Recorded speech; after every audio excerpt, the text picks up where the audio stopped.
PT Air Minum Banjarmasin bakal mengambil kebijakan menaikkan tarif Banyu-Ledeng gas dan saberatan kategori pelanggan pada akhir tahun 2022 ini.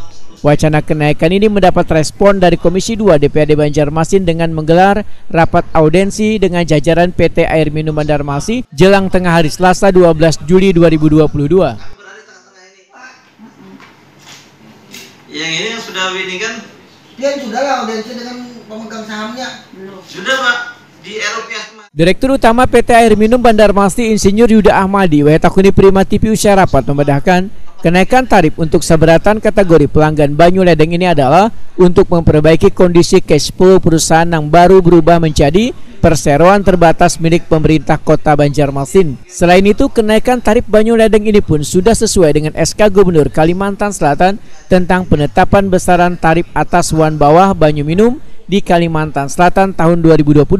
Yuda Ahmadi berjanji sebelum menaikkan tarif Banyu-Ledeng maka akan disosialisasikan dulu ke warga. Ya memang sudah saatnya kita harus melakukan itu karena kita melihat kondisi kita juga sudah semakin menurun pelayanan kita. Kita juga harus mencari upaya bagaimana pendapatan kita bisa ditingkatkan. Salah satunya kita mencoba melakukan itu penyesuaian itu. Cuman tadi Dewan disarankan kita harus konsultasi publik juga. Yang naik penyesuaiannya tahun berapa Pak? Berapa tahun Pak? 7 tahun. Ini yang naik ini semua kategori kah? Ya, termasuk rencananya ya. Masyarakat berkonsumsi rendah. Ya, Pak. Berapa persen Pak boleh tahu Pak? 10% dari Rata nggak, Pak? rencananya yang kita usulkan. Cuman tadi Dewan meminta kita harus sosialisasi dulu, konsultasi publik, kemudian ya sosialisasi yang penting.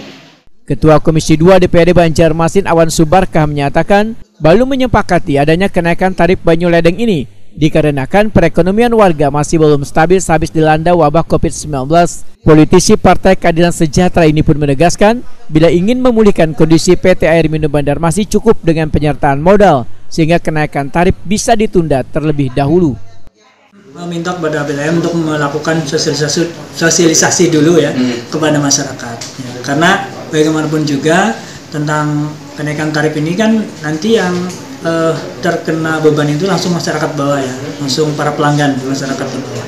Setelah maka perlu dilakukan sosialisasi itu sehingga nanti kan bisa diketahui ya oleh pihak PTM bagaimana kondisi masyarakat bawah, sejauh mana tingkat pemahaman masyarakat terhadap rencana kenaikan itu ya. Kalau kemudian memang dengan adanya kenaikan itu memang kondisi saat ini memang dianggap misalnya belum tepat ya, misalnya masyarakat menyampaikan kondisi belum tepat, itu kan menjadi bahannya bagi PTM sendiri apakah memang kenaikan tarif itu memang belum tepat. Kalau belum tepat kan berarti ya ditunda dulu, berarti rencana kenaikan saat ini.